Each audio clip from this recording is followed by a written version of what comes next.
Hello, this is the Layman's Outlook.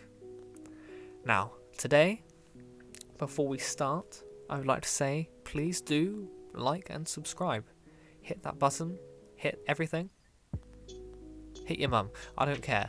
Just as long as you subscribe and hit the like button, it's all good. Even if you hate me, if you hate what I just said, which I really shouldn't have said, but it's there now. You can subscribe and then write hate comments on all my videos, which I'm perfectly fine with. Now, today, I'm going to be talking about a manga called 20th Century Boys.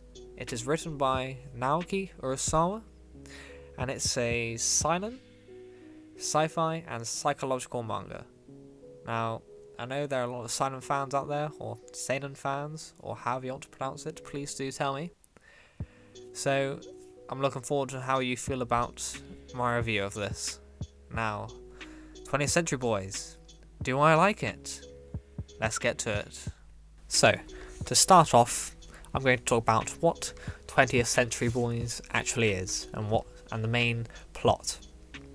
I'll put it in layman's terms, and for anyone that's watching this video to find new manga to read, I won't be giving much away.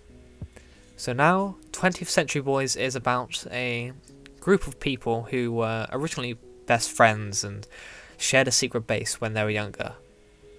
However, in present time, they're all grown up, they have children, they have plain adult lives, and that's one of the main features of the beginning of this manga, is that it shows how mundane their lives are, how compared to their childhood fantasies, it was such a letdown. However, strange deaths then start to occur by either a mysterious virus, mysterious murders or disappearances, and they're just occurring one after another. Then, one of their people, one of their friends, becomes one of the dead. All the clues point to a mysterious man who calls himself Friend. Now, this whole plot is about saving the world and saving the world from Friend, as Friend is the main antagonist of this show, and they're trying to figure out who Friend is. Now, I must say the whole saving the world part of the story isn't particularly anything new.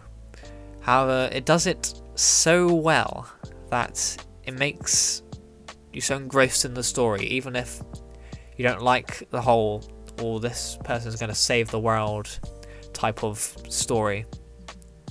It's written so thematically and so precisely that you just can't stop reading. You just see, like when I read it, I binged it completely within a few days, and it was fantastic. I mean, the switches between timelines are done so well that it hardly leaves you confused. I mean, there are so many twists and turns in this story which makes nearly every chapter such an enjoyable read. Overall, this manga is very exquisite. Probably one of my favourite mangas out there. Now, that is not to say that it's perfect, because in my book, nothing is particularly perfect, even when I have my gut feeling of like, oh, I love this.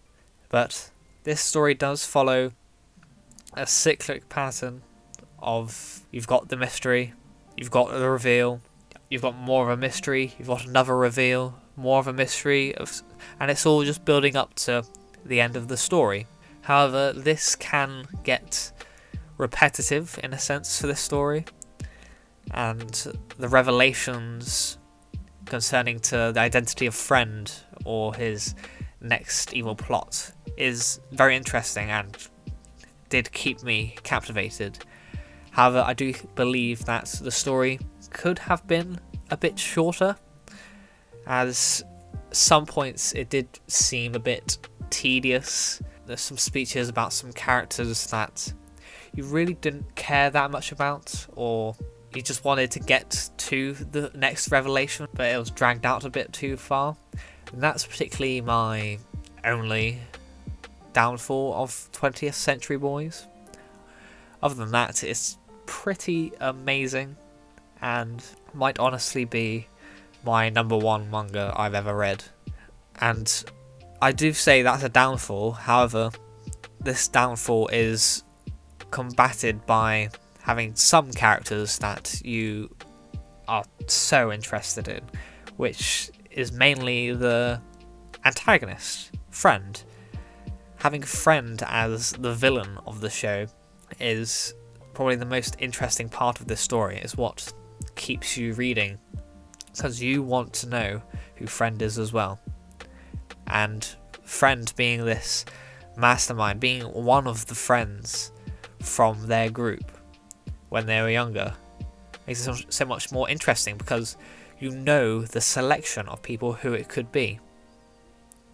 And yet you still don't know who Friend actually is. And even though some people do dislike the reveal of Friend, who he is and how that was done, for me overall I think it was pure genius. It was brilliant. I won't say much more because that's spoilers, and if you're watching this looking for something to read, I'm not going to spoil anything for you, because then I'll feel really bad, because I'll be spoiling one of the best reads ever. Now I'll talk about some of the art of the story. Now, this story is truly, I'd say, a graphic novel, as the plot moves with speed, certainty, and intelligence, rather than relying on hundreds of feathers and cherry blossoms and such that you see in all these shoujo dramas that try to depict the angst of the show and try and build the drama.